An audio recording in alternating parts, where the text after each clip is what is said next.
Bienvenue, devant moi j'ai l'iPhone R et aujourd'hui je vais vous montrer comment vous pouvez restaurer une sauvegarde sur votre iPhone.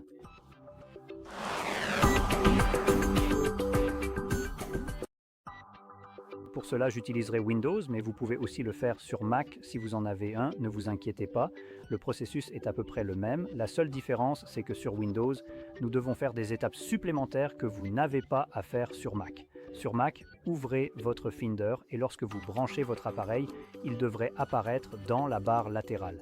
À partir de là, cliquez simplement dessus et vous verrez une page qui ressemble exactement à celle-ci avec plein d'informations. Comme vous pouvez le voir, c'est aussi ce dont nous avons besoin sur Windows, le programme appelé Apple Device. Vous pouvez l'obtenir en allant sur le Microsoft Store et en le cherchant. Vous pouvez voir les critiques incroyablement abominables de 2,1 pour une entreprise valant des milliers de milliards de dollars. C'est tout simplement pitoyable.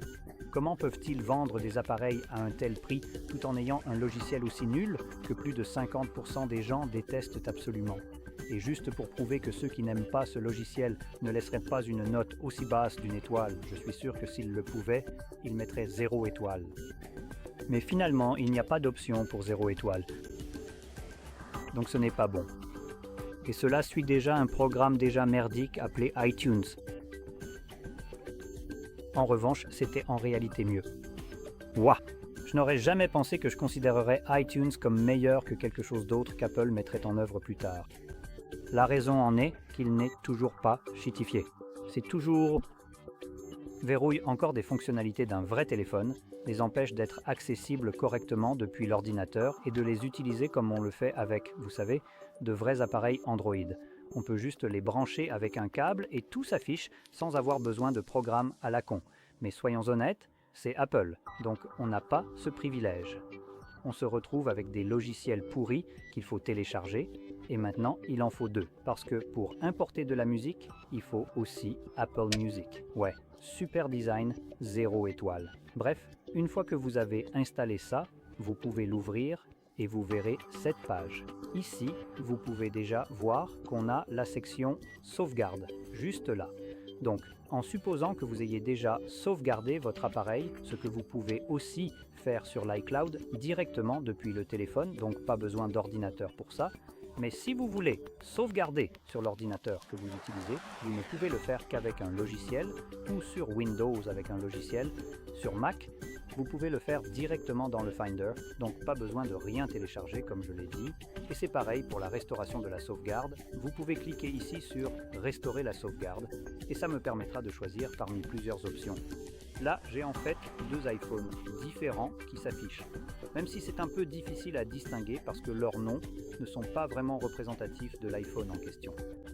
Donc ceux-là, la boîte de l'ordinateur, ce sont les iPhone 17 Pro, tandis que celui-ci, c'est l'Air que j'ai juste ici. Je vais sélectionner l'Air ici simplement parce que la restauration de la sauvegarde sera probablement la plus rapide, vu qu'il n'y a pratiquement aucune donnée à restaurer.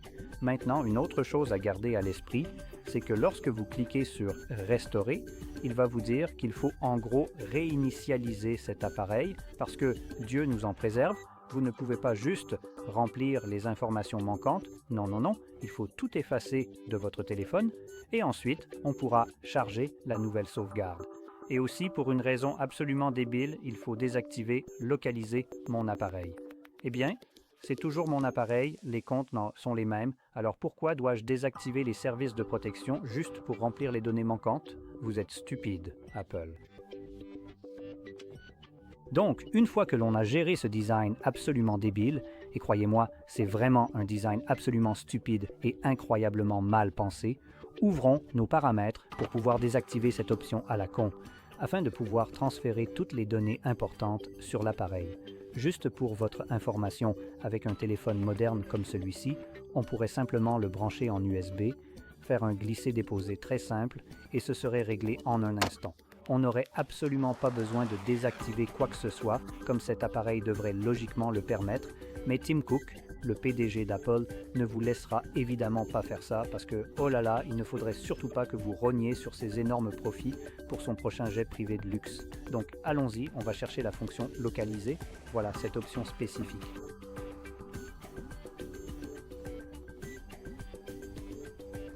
Bonjour, est-ce que je peux... Enfin, j'imagine que ça va être chiant parce que je ne me suis pas connecté au réseau.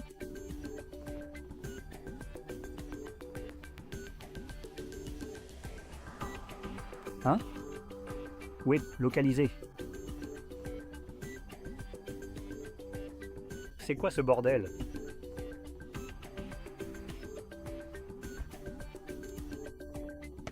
Oh là là,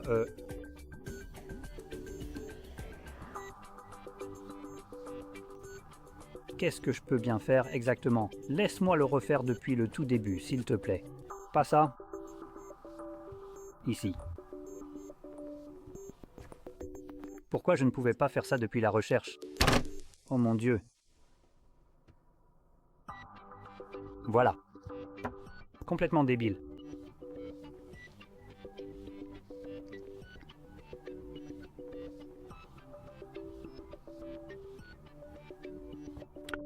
Donc si vous vous demandez pourquoi je suis aussi pessimiste à ce sujet, c'est à cause de conceptions débiles comme celle-ci.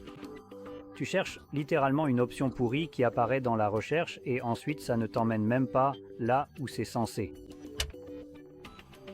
Dieu nous préserve qu'Apple crée vraiment une intelligence Apple parce que ce téléphone deviendrait encore plus stupide. Je ne sais pas pourquoi je l'ai débranché, sûrement par frustration, mais soyez indulgents avec moi. Pendant que j'utilise BrainSource tout en travaillant avec Apple Logic ou en verrouillant le RAW. Alors je vais cliquer ici, choisissons la bonne chose, restaurer. Oui, effacer et restaurer. Et maintenant, il va commencer à réinitialiser l'appareil. Logiquement, parce que c'est ce que je veux toujours faire lorsque je télécharge des données. Je dois d'abord tout supprimer. Donc à cause de cela, cette vidéo va durer bien plus longtemps que ce que vous pourriez imaginer pour une simple synchronisation de données manquantes qui dans ce cas concerne essentiellement quelques contacts. Nous allons synchroniser un fichier de moins d'1 mégaoctet pendant 20 minutes incroyables. Allons-y. Maintenant, je vais mettre la vidéo en pause juste pour que vous n'ayez pas à m'entendre perdre mes neurones pendant ce temps. Et je reviendrai une fois que ce sera pratiquement terminé ou presque. Donc ici, vous pouvez voir qu'il est en train de réinitialiser l'appareil. Bref, je vais mettre en pause parce que cela va durer environ 20 minutes.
Et comme vous pouvez le voir, le processus est maintenant terminé et vous pouvez configurer votre appareil ou ne pas le configurer, enfin c'est toujours une configuration. Donc lorsque vous passerez par cette étape, cela devrait être un peu plus rapide et à partir de là, vous serez simplement redirigé vers votre écran d'accueil. Voilà, c'est à peu près tout. Si vous avez trouvé cela très utile, n'oubliez pas de liker, de vous abonner et merci d'avoir regardé.